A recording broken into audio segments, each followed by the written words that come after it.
Hello everyone and welcome back to another tutorial. In this video we're going to be showing you how to properly use the index plus match function combination. The main reason or benefit for using index match is it gives us more flexibility than using VLOOKUP on its own. So the problem you have with VLOOKUP is you always need to make sure that your lookup value is in the far left hand column of your dataset so that you can return only values that appear to the right of it.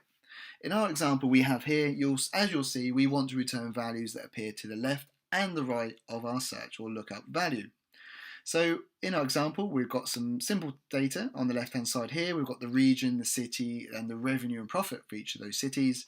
And on the right-hand side, you can see we've got our city, and this is going to be our lookup value. So at the moment, we're set to Cambridge, and we want to return the revenue or the region and the revenue for that given city. So to get started, we'll quickly look at index to show you how that works. So index, how it works is all we do, well, the easiest way is to sometimes just jump into it. So if you go index, open brackets, and you can see there's quite a lot of arguments we can provide for this function, but for starters, only focus on that top row, and we'll just jump through what each bit means. So the first part is the array, and when we work with index is allowing us to actually do the return aspect of our desired function. So we are able to enter an array or a range which contains a number of values, and we can then provide a number for the row and a number for the column, which will locate where our desired value is, and index will then return that value to us. So when we want to come to entering it in here, all we need to do if we want to return a single value is select the whole column, and then we can go comma and let's enter the row number, and we'll go for the number of 2. So at the moment you can see we've got our array, which is this column B, and we want to return row number 2, so basically position number 2 from that range that we've provided.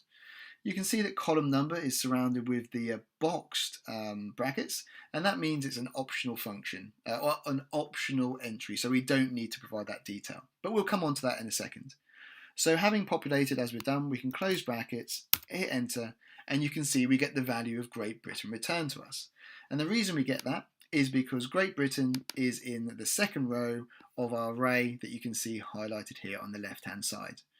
If I was to change the number 2 to the number 5, then what will happen is our index will now return to us the value that appears in row number 5 of our array, and you can see that is now North America. If we were to go back into our function, as we mentioned, and you can see we've now got the column number, let's put a column number, having put the comma in there, of the number 2. So we're saying we want to look up in our array, we want to return the value what's in row number 5 and the value which is obviously in column number 2. So this is kind of like giving our function the coordinates as you would for a map.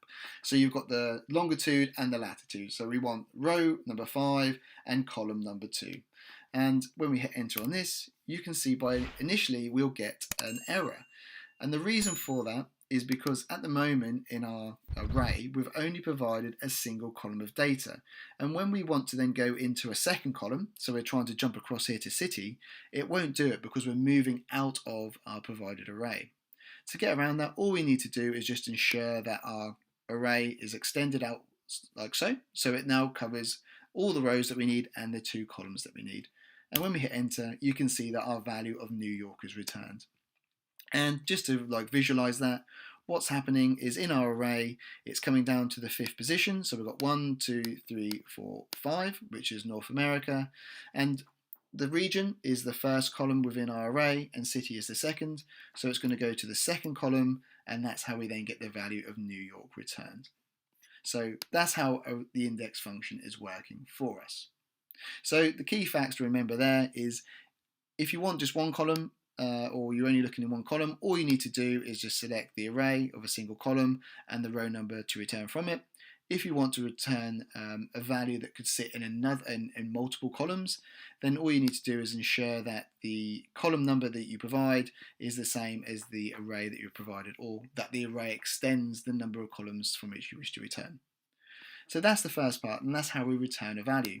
So as you can see, we need to input integers or numbers into this index function to be able to tell us where to return information from. And in order to populate those numbers, because we don't want to be putting 5 and 2 in here, we want it to be done dynamically, well, this is where we're going to use the match function. So just to clear that formula, let's look at how the match function works. So the first thing we're going to do is do equals match. This is how we get into the match formula.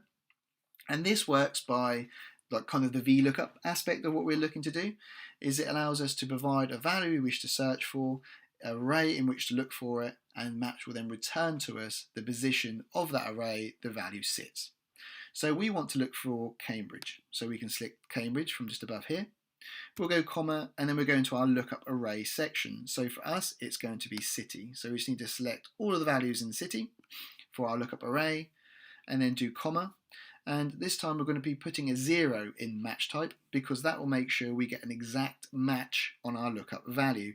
So this is exactly the same as you would use in the VLOOKUP function, but obviously with VLOOKUP you would commonly use the word false to get an exact match. But it's just doing exactly the same thing. Once we've done that, we can close our brackets, hit enter, and you can see we get the number 3. So what that's telling us is our lookup value of Cambridge is in the third row or third position of our provided array, and we can see that is the case when we look at it over here. So match is now giving us that number we need to combine with index to return our desired value. So let's just clear this down and put in the two functions together, how they should work. So the first part we want to do is we want to do index. And our index function starts by saying, right, we want to return a value from this column, so from the region. We now move on to the row number, so we now need to use match to say what row from this range do we wish to return. So for us, we're going to do match, open brackets. We'll enter the lookup value of Cambridge, and the lookup array for Cambridge is city. And the key point to remember at this point here is we need to ensure that our index array and our match array are the same, in that they start and end in the same rows. Else, if they're distorted, then the problem you're going to have is the values aren't going to coordinate with the right values. So we just need to make sure that these two ranges are corresponding in their start and end positions.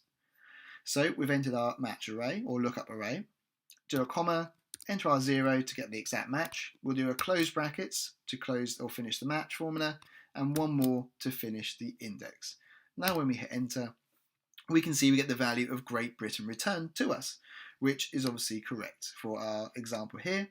And if we now go and change this to say New York, we can see how our region is now populated or updated to show the correct region of North America.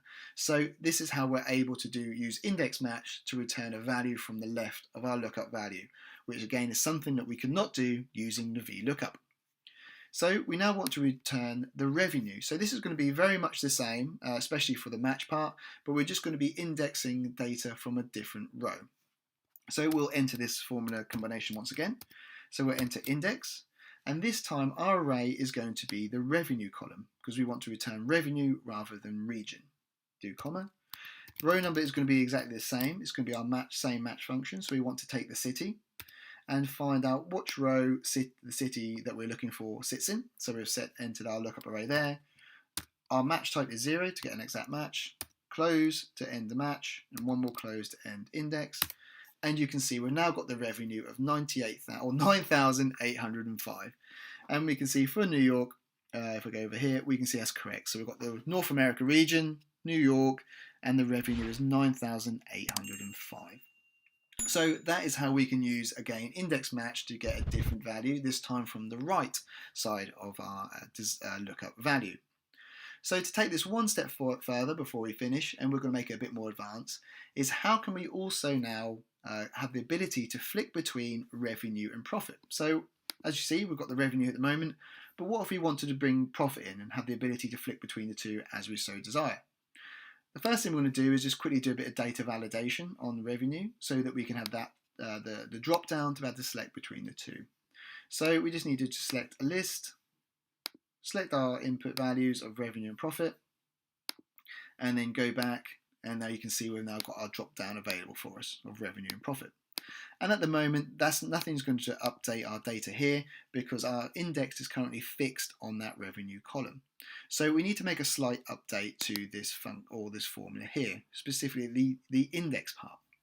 As you remember at the start, when we were working with or introducing you to index, we entered a second column, and initially we got that error message, and we had to extend our index array to cover more than one column. And that's simply what we need to do here, is we just need to make sure that this array of for index of D6 to D7 is extended over the column E so that we can now source information that's stored in a separate column. So we make that change there. And then the next addition we do is we just get rid of one of these brackets at the end here. So we can now go into the column number by hitting comma. And to get the column number, all we now need to do is we need to do another match function to identify to us which column we should be extracting from. So revenue being the first and the profit being the second. So we'll just do equals match, open our brackets.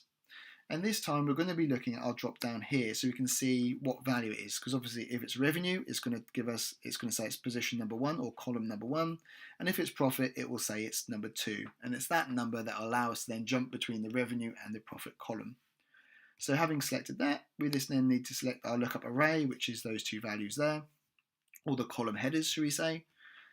Another 0, just to make sure we get an exact match. Let's just close brackets on the match and close brackets on the index and hit enter. And at the moment, it looks like nothing's changed, but now with our drop down, we can select profit, and you see our formula is going to update and say, okay, well actually we should be extracting from the second column for profit, and we're getting the value of 3922. And just to visualize that, we can see New York here in row 10. We know it's in North America. The revenue is 9805, so let's go to revenue, yep, 9805, and then for profit, we're getting 3922, which we can match here and confirm that the formula is correct. So this is a more advanced and even more dynamic way of using multiple match formulas with index to give a real dynamic lookup for us. So we hope you enjoyed that video. If you did, please do give the video a great big thumbs up. It's not only appreciated by us because we can then see the more content that you'd like to see more of, but it also really does help the channel in terms of the YouTube algorithm. So please do smash that like button if you haven't done already.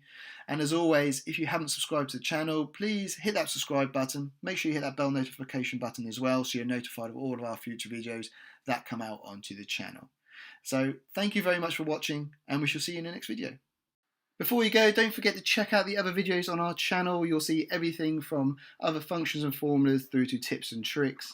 We've also created some playlists so you can see these categorized together, so make sure you check those out and get all those useful information. And obviously, as always, don't forget to subscribe and hit that bell notification button.